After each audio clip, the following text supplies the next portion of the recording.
E agora entraremos na unidade de número 7. Unidade de número 7, que vai tratar sobre também, né, o direito coletivo do trabalho, mas falaremos aí sobre a negociação coletiva e sobre a greve, tá, pessoal? A negociação coletiva nada mais é do que o acordo, o ajuste feito entre as entidades sindicais e as entidades patronais, ou entre as empresas e os sindicatos daquela categoria, tá? É um método de autocomposição aí que vai surgir um instrumento, seja o acordo ou a convenção coletiva de trabalho, tá? E aí está lá no artigo 7º da Constituição, né, como um direito fundamental, tá? Está também lá no artigo 8º da nossa Constituição, está na CLT também, nos artigos 611 a 625, que vai falar sobre as negociações, o que pode, o que não pode, tá? Ser convencionado, ser acordado. Então, temos diversos fundamentos jurídicos aí, tá bom? Primeiro, a gente vai fazer a diferença, né? Estabelecer a diferença entre convenção e acordo coletivo de trabalho. A convenção coletiva, ela será entre sindicatos, tá? O sindicato dos trabalhadores e o sindicato dos empregadores vão chegar a uma convenção coletiva, tá? Então, convenção coletiva, estamos falando de uma negociação entre dois sindicatos. Quando a gente vai falando sobre acordo coletivo, a gente vai estar falando sobre um sindicato dos trabalhadores, negociando com a empresa ou com as empresas, tá? Então, quando a gente vai falando de sindicatos negociando, convenção. Quando a gente vai falando entre um sindicato e uma empresa, acordo coletivo, tá bom? Funcionamento, né, de uma convenção coletiva, basicamente, a gente tem uma data base, tá? E aí, né, nessa data base, toda categoria profissional vai ter 3 meses antes, a gente vai ter um edital de convocação, né, para as pessoas estarem cientes de que vai ter aquela assembleia, tá? E aí, justamente, vai ter a aprovação, né, das pautas que serão discutidas, né, na convenção coletiva, tá? A gente tem também a questão da súmula 374 do TST, tá? Que ela diz que aquela pessoa, né, que tem, né, categoria profissional diferenciada, ela não tem direito, né, de ter essas vantagens que vão ser construídas a partir desse instrumento coletivo da empresa que não representa, né, aquela classe ou a sua categoria. Então, às vezes, né, existe um exemplo que a gente até dá em sala de aula, né? Uma pessoa que ela é psicóloga da Unifor, né? O sindicato que representa, né, os funcionários da Unifor, ela é o sindicato dos professores, né? Até mesmo o pessoal de serviços gerais e tal. Mas a categoria de psicólogo é uma categoria diferenciada, então essa pessoa não pode usufruir, né, de benefícios ou de vantagens que a empresa, né, vai negociar apenas para o todo, né, porque ela faz parte de uma categoria diferenciada, então é o sindicato da categoria diferenciada dela que tem que fazer essa negociação, né, essa vantagem, essa barganha. A gente parte agora para falar, né, de uma máxima que vocês vão ouvir bastante, do negociado prevalecer sobre o legislado, né? E aí, o artigo 611-A da CLT, ele traz, certo? Que o que a convenção e o acordo coletivo vão ter prevalência sobre a lei, tá? E aí, gente, esse rol é um rol exemplificativo, tá? Entre esse rol aí do 611A tá banco de horas anual, intervalo intra-jornada, né, respeitando o limite mínimo de 30 minutos para jornadas superiores a 6 horas, adesão ao programa, né, seguro-emprego, plano de cargos, funções, teletrabalho, regime de sobreaviso, trabalho intermitente, modalidade de registro, né? Remuneração por produtividade, troca de dia de feriado, enquadramento de grau de insalubridade, tá?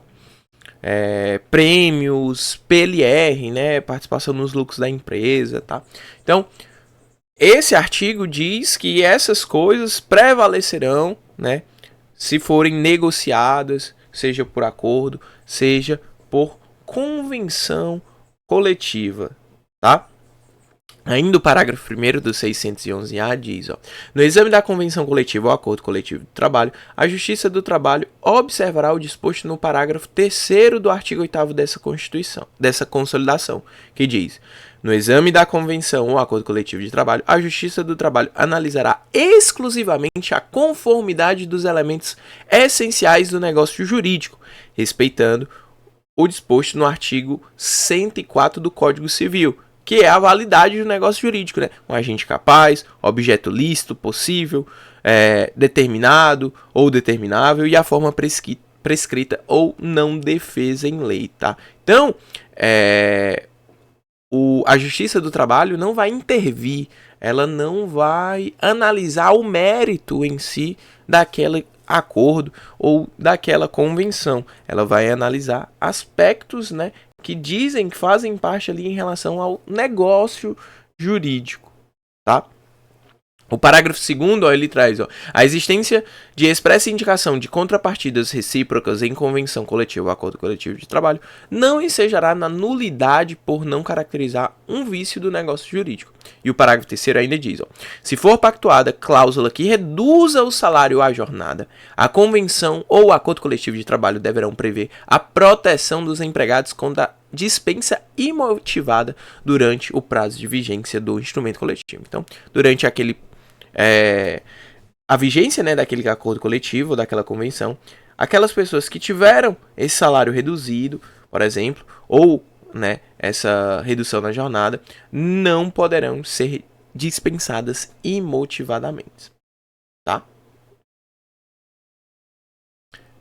Nós temos também a cláusula de barreira. A cláusula de barreira, pessoal, nada mais é do que os instrumentos, né, os direitos que não podem ser objeto, ou seja, que constituem objeto ilícito de convenção ou de acordo coletivo de trabalho, certo? Esse é um rol taxativo, ok? Então, o 611-B traz que não pode ser objeto de convenção ou acordo coletivo a supressão ou a redução de direitos. E esses direitos são direitos fundamentais, como, por exemplo, salário mínimo, seguro-desemprego,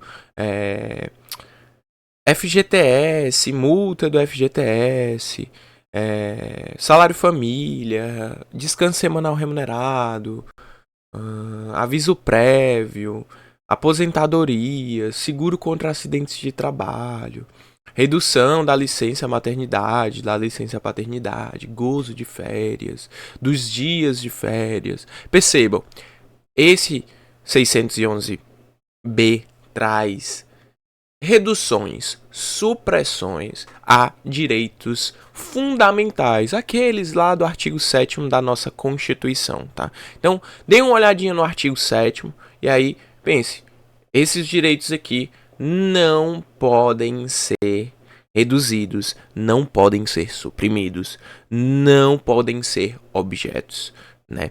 Essa redução, essa supressão de convenção ou de acordo coletivo, tá bom?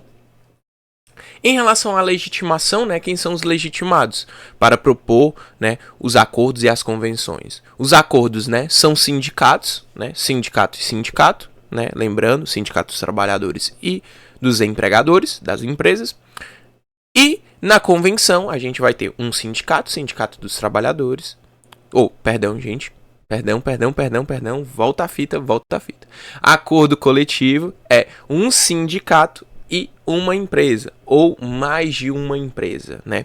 Então, acordo, um sindicato e uma empresa. Convenção coletiva é sindicatos, tá?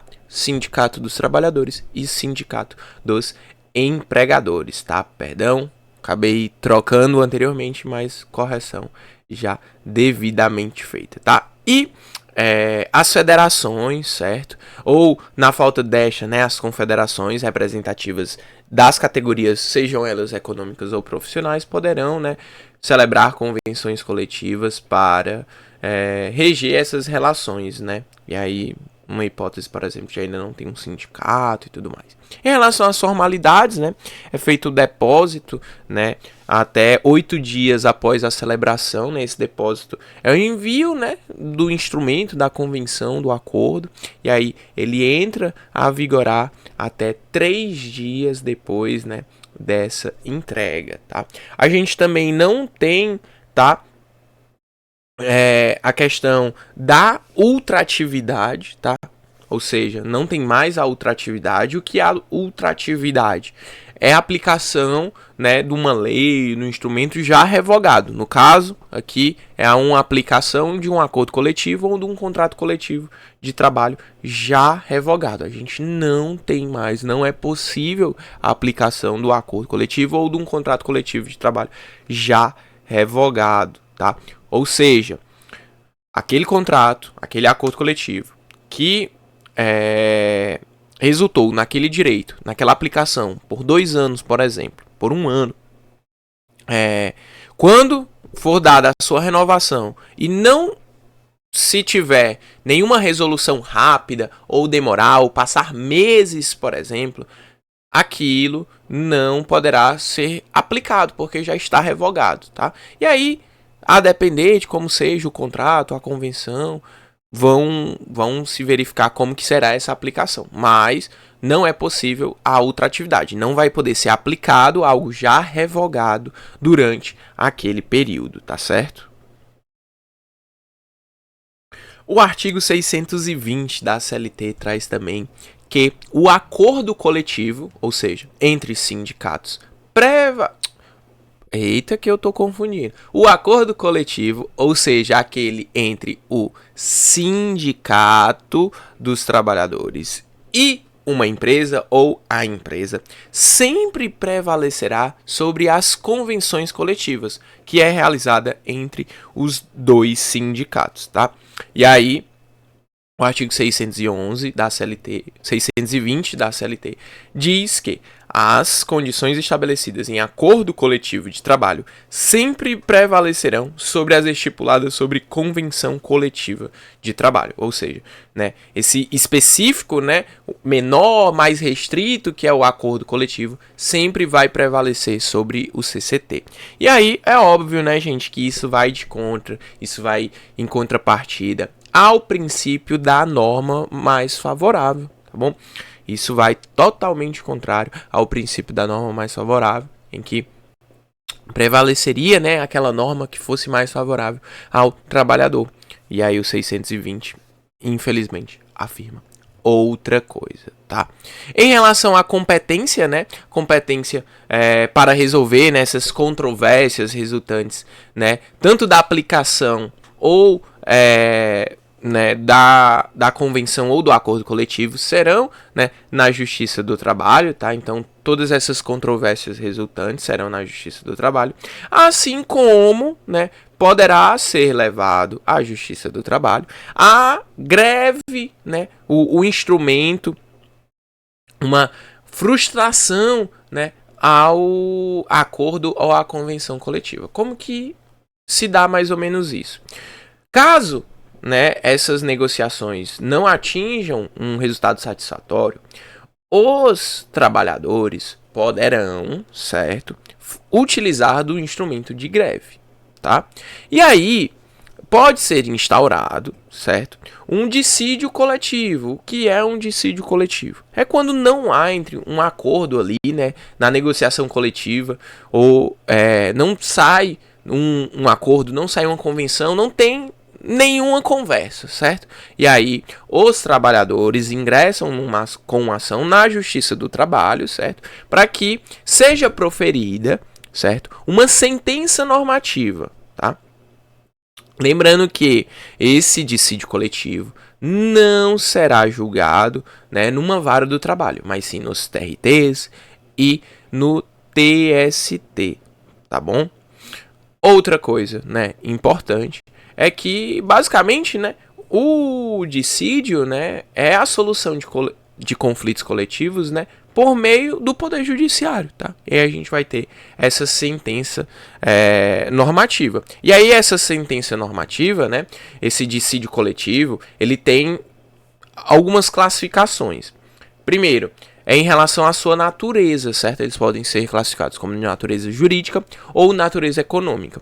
Natureza jurídica é quando ele for uma interpretação da lei, for uma interpretação daquela convenção já existente, de uma sentença normativa que já foi dada anteriormente. É uma interpretação legal, tá?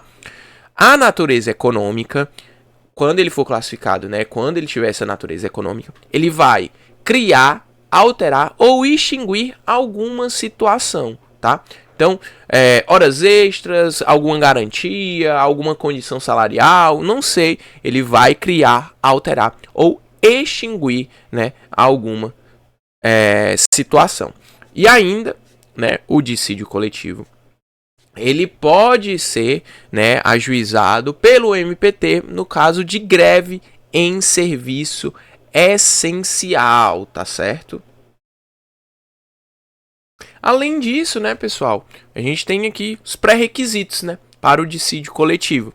É a tentativa, né, da negociação, né, a aprovação em assembleia da categoria profissional, comum acordo da parte contrária, né, ou seja, aquele que ajuiza o dissídio precisa do acordo da parte contrária. Apesar dessa obrigatoriedade, né, seu entendimento adotado pelo TST, essa questão é discutida atualmente no STF, né, porque de certo modo não faz muito sentido a gente pensar que para eu ajuizar o dissídio eu preciso desse acordo da outra parte. Se eu não estou conseguindo acordar nem o que deve ser feito, imagine acordar a judicialização, né, dessa resolução. E aí, ainda para a gente finalizar essa parte do dissídio coletivo e falar de greve, o 611 da CLT, 616 da CLT, traz os sindicatos representativos de categorias econômicas ou profissionais e as empresas, inclusive as que não tenham representação sindical, quando provocadas, não podem recusar-se à negociação coletiva. Obviamente, eles podem discordar, debater e afins, mas não pode se recusar a negociar. Parágrafo 1º. Verificando-se a recusa à negociação coletiva, cabe aos sindicatos ou às empresas interessadas dar ciência do fato, conforme o caso do Departamento Nacional do Trabalho ou os órgãos regionais, né, do Ministério do Trabalho e Previdência Social, para convocação compulsória dos sindicatos ou empresas recalcitrantes. Parágrafo 2º. No caso de persistência à recusa à negociação coletiva pelo desatendimento às convocações feitas pelo Departamento Nacional do Trabalho ou órgãos regionais do Ministério do Trabalho e Previdência Social, ou se malograr a negociação entabulada, é facultada aos sindicatos ou empresas interessadas a instauração de dissídio coletivo. E é aqui que nós encerramos os GEDs de número 11 e 12, tá, pessoal? Esse GED aqui ele vai valer por 2, tá? Pra gente poder conseguir atingir a nossa metinha de 15 GEDs semestrais que a gente tem que dar. E ele vai valer como 2, tá? O próximo GED vai ser a outra parte, né, da unidade 7, que vai tratar sobre greve, tá bom, pessoal? É isso, valeu! Respondam aí o link de presença na descrição. Não deixem passar. Valeu!